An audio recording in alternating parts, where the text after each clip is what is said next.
নমস্কার বন্ধুরা, কেমন আছেন সবাই? আজকে নতুন একটি ভিডিওতে আপনাদের সবাইকে স্বাগত জানাই।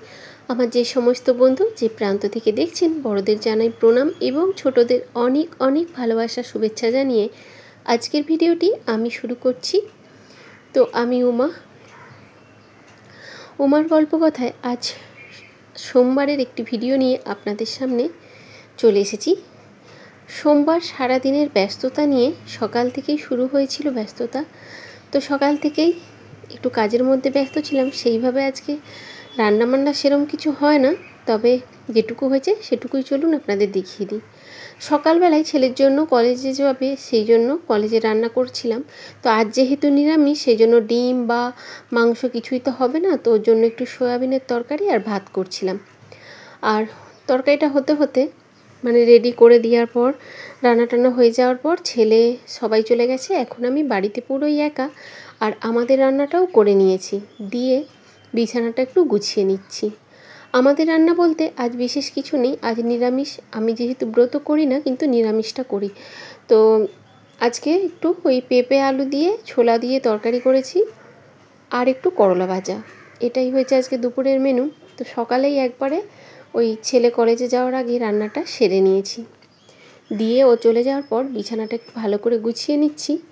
দিয়ে পুজো তো আছেই আজকে, তার সাথে রয়েছে একটু আজকে ঘরদোরগুলো একটু গোছাবো। সব এলোমেলো তছনছ হয়ে গেছে, আর ছেলেটা যেহেতু কলেজে গেছে বিছানাটাও খালি পেয়েছি, সেই জন্য গুছিয়ে নিলাম। কিন্তু কতক্ষণে এইরকম থাকবে সেটা বলতে পারছি না, কারণ বিছানায় ওঠার সঙ্গে সঙ্গেই এক নিমেষে সব জড়ো করে দেবে একদম। তো যাই হোক, যতক্ষণ থাকে আপাতত ও এইরকম থাকুক, আসার সঙ্গে সঙ্গেই তো একদম ঘন্টঘাটা করে দেবে পুরো। তো এই বিছানা খাতা গুছিয়ে দিয়ে, আর আগের দিন যে জামা কাপড় সব কাচাকুচি হয়েছিল সেগুলো সব হ্যাঙ্গারে মিলে দিয়েছিলাম। আর যেহেতু বৃষ্টির মানে সময়, মেলার তো খুবই অসুবিধা। এই হ্যাঙ্গারে দিলে বেশ অল্প জায়গায়, কম জায়গায় অনেক জামা কাপড় হয়ে যায়। পাখার নিচেটায় দিয়ে দিলে তাড়াতাড়ি বেশ শুকনোও হয়ে যায়, শুকনোর অতটা ঝামেলা হয় না। ওই মানে কেচে সারাদিন বেশ জল ঝরতে দিয়ে রাখলে একটু, তারপরে বিকেল করে হ্যাঙ্গারে করে ওই পাখার সোজা একটু রডে ঝুলিয়ে দিলে বেশ তাড়াতাড়ি দেখছি জামাগুলো একদম অনেকগুলো করেই কাপড় একসাথে শুকনো হয়ে যাচ্ছে, অসুবিধে হয় না সেরকম। তো এখানে কি এখানে ওই একটা রুমের মধ্যেই সমস্ত কিছু, সেই জন্য দড়ি টাঙানোর সেইভাবে বিশেষ সুবিধে নেই। করলে হয়, কিন্তু সেইভাবে করা হয় না এখনও ব্যবস্থা। ওই সেই মানে একটি করে রড লাগানো হয়েছে, ওটাতেই যা হোক করে হচ্ছে। শুধু বর্ষার জন্যটা একটু অসুবিধে, অন্য সময়টা অতটা অসুবিধে হয় না, কারণ ওই বাইরে গ্রিলে মানে এতে বাইরে ব্যালকনিতে দিয়ে দিলে খাঁ করে রোদ, পুরো শুকনো হয়ে যায়। আর আজকে আমি ফ্রিজ যা ছিল সবজিপাতি সব খুলে একাকার করে ফেলেছি একদম। আজকে পুরো কিচেনটাকে পুরো ভাবছি আবার একবার পরিষ্কার করতে হবে। ওই যখন যেখান থেকে নিই আবার রেখে দিই, মানে এলোমেলো হয়ে গেছে সব আর কি। তো সেই জন্য ভাবলাম রান্না যখন হয়েই গিয়েছে, তো আজ একটু সময় করে সবটা গুছিয়ে নিই। তো দেখলাম ফ্রিজের পেছনেও বেশ জল জমা হয়েছে। এই সমস্ত করতে করতে বেশ বেলা 2:30 পৌনে 3টে এরকম হয়েছে। তো আমি স্নান টান সেরে পুজো করে চলে এসেছি। তো দেখুন, সবার খাওয়া হয়ে গিয়েছে, সবার বলতে ওই একজনেরই আর কি। দুপুরে এসে খেয়ে চলে গিয়েছে, এখন আমি একা রয়ে গেছি। আর এই যে একদম সেদ্ধ তরকারি করেছি, কোনো মশলাপাতি নেই, শুধু একটু ধনে গুঁড়ো জিরে গুঁড়ো দিয়ে আর একটুখানি মানে একদম নামমাত্র তেল দিয়ে ফোড়নে একবারে বসিয়ে দিয়েছিলাম। এই আজকে পেঁপের তরকারি নিরামিষ। খিদে তো এখন পেটে একদম চোচো করছে, কিন্তু এই যে যতক্ষণ না গুছোতে পারছিলাম ততক্ষণ তো আর কাজ হচ্ছিল না, যেহেতু সব টেনে নামিয়ে ফেলেছি। এবার গুছোতেও তো বেশ অনেকটা টাইম লাগে, সবগুলোকে মুছে পরিষ্কার করে রাখতে অনেকটাই টাইম লেগেছে।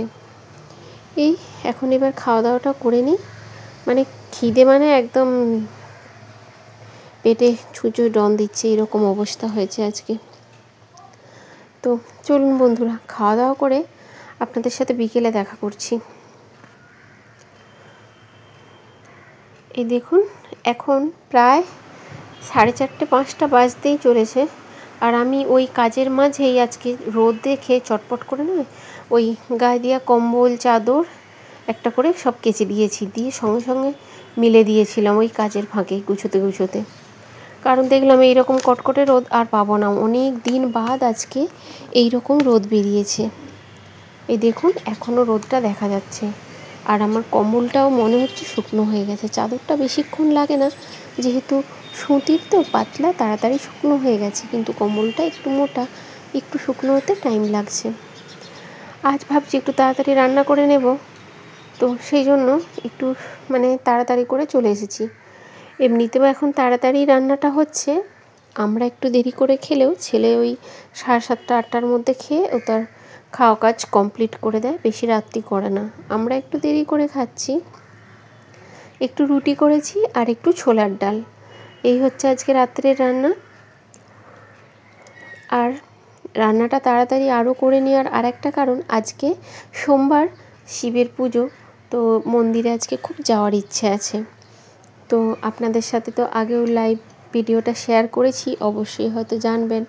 তো সেই জন্যই কাল তো ভিডিওটা আমি শেয়ার করতে পারি না, তো আজ ভিডিওটা আপনাদের জন্য শেয়ার করলাম। আর এই দেখুন এখন দেখছি চাঁদও দেখা যাচ্ছে। আজকে সূর্য চন্দ্র দুইজনকেই দেখতে পেয়েছি অনেক দিন পর। তো চলুন এবার মন্দিরে যাব বলে একটু কলাও কিনে নিয়েছিলাম, কারণ খালি হাতে ভগবানের মন্দিরে কোনোদিনও যেতে নেই। আর এই দেখুন আমার রুমে না এখন পায়রা ঢুকেছে, এত আওয়াজ করছে, কতবার তাড়াচ্ছি ঠিক ও আসছে। তো চলুন আমি এখন ভয়েস দিচ্ছি আর পায়রাগুলো বকম বকম করছে, কতবার তাড়াবো উঠে উঠে। আর এই যে দেখুন মন্দিরে আমি এখন একটু কলা কিনে নিয়ে আসছি। কলাটা সন্ধেবেলায় নিয়ে আসতে ভুলে গিয়েছিলাম, তো যাই হোক ভগবানের কৃপায় ওখানে আজকে কলার ঠেলাটা ছিল, রাত্রিতে পেয়ে গেছি। আর গিয়ে দেখলাম তখন অভিষেক করা হয়ে গেছে, খুব সুন্দর করে অভিষেক করা হয়। আর এখানে আমি পুরো ভিডিওটা শেয়ার করতে পারলাম না, কারণ অনেকটা টাইম ধরে পুজোর সব কিছু রীতিনীতি রিচুয়ালগুলো হয়, তো বেশ অনেকটা প্রায় 2 ঘন্টা ধরে এইসব সাজানো অভিষেক এইসব হতে থাকে। তো আমি তো গেছি অভিষেকের পরে, তখন সব অভিষেক স্নান হয়ে গেছে, ফুল দিয়ে সাজানো হয়ে গেছে, পুজোর আরতির লাস্ট প্রস্তুতি তখন চলছে। এই অবস্থায় আমি পৌঁছেছি। তখন বাজে প্রায় ওই কটা হবে, 11টা 11:30 কি 11:15 এইরকম টাইমটা হবে। আর এই যে এই আমাদের ভোলেনাথকে একটু ইত্তের দিয়ে পুজো করছিল, সবার হাতে হাতে একটু করে ইত্তের দিয়ে দিল, আমারও হাতে একটু দিয়েছে। আর ভেতরে ছেলেরা পুজো করে, আর বাইরে বাইরে যেই ছোট্ট শিব মন্দিরটি দেখতে পাচ্ছেন, এখানে মেয়েরা পুজো করে। আর এই যে ভেতরে এই বড় শিবলিঙ্গটা, এখানে ছেলেরা পুজো করে। দিনের বেলা যে কেউ পুজো করতে পারে, খোলা থাকে সব সময়, দুপুর 12টার পর থেকে সন্ধ্যে অবধি বন্ধ থাকে, 5টা অবধি মন্দির। বাদবাকি যে কোনো সময় গিয়ে সবাই পুজো করতে পারে। শুধু এই রাত্রির পুজোটা ভেতরে ছেলেরা পুজো করে, আর বাইরে ওই ছোট্ট শিব ঠাকুরে মেয়েরা পুজো করে। তো যথারীতি আমিও বাইরে থেকেই আপনাদের দেখাচ্ছিলাম।